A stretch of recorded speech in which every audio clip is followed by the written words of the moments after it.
देखिए, इमरजेंसी जो इंदिरा जी ने लगाई थी वो लोकतंत्र पे काला अध्याय था, एक धब्बा था।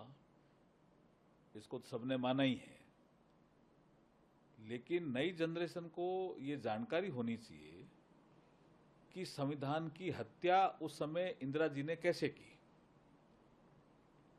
जिसको हम जुडिशियल रिव्यू कहते हैं, जिसको बाबा साहब B.R. अम्बेडकर साहब ने कहा कि आर्टिकल 32 ये सबसे महत्वपूर्ण आर्टिकल है। उस आर्टिकल को भी सस्पेंड कर दिया गया।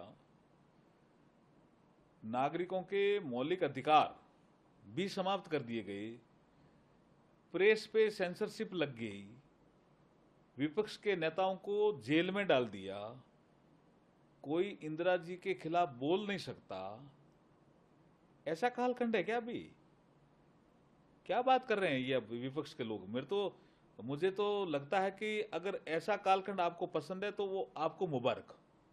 जनता पसंद नहीं करती। इमरजेंसी जो इंदिरा जी ने लगाई थी, जो सत्ता बचाने के लिए लगाई थी और कोई कारण नहीं था, उनकी कुर्सी खतरे में आ गई थी।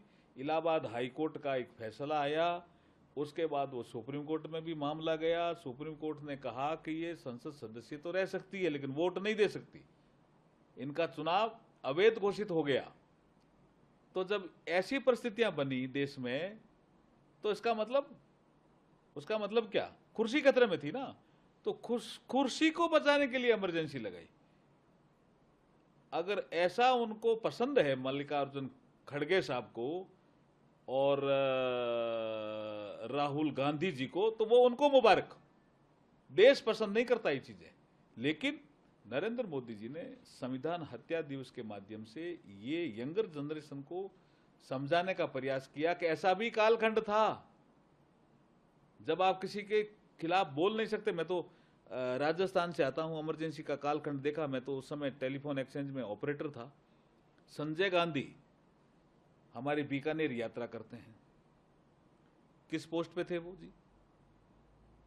बोला एक युवाओं की रैली करनी है। कोई बात नहीं, आ जाओ। लेकिन उसकी अगवानी करने कौन आए? मेरे बीकानेर में राजस्थान के उस समय के मुख्यमंत्री श्री हरदेव जोशी अगवानी करने आए। उनको 2 टेलीफोन क्यों दिए गए? वो किस पद पे थे? उनकी जहां मीटिंग थी वहां 2 टेलीफोन, जहां वो ठहरे थे वहां 2 टेलीफोन। जो प्रधानमंत्री को जो एक अधिकार होता है जाने का, भी 2 टेलीफोन उनको मिलेंगे, उनका ऑफिस रहेगा, वो उनको कैसे अधिकार मिला? कौन जिम्मेदार है जी इन चीजों का? ये काला अध्याय इमरजेंसी। कांग्रेस का एक अधिवेशन हुआ था। उस अधिवेशन में कांग्रेस के नेताओं ने इंदिरा जी को कहा कि अगर इलाहाबाद हाईकोर्ट और सुप्रीम कोर्ट आपकी बात नहीं मानते हैं तो पूरा संविधान ही बदल दो। कांग्रेस के अधिवेशन में ये प्रस्ताव पास हुआ।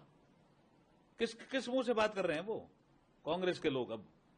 जबकि संविधान का आदर नरेंद्र मोदी जी करते हैं, संविधान को नमन करते हैं।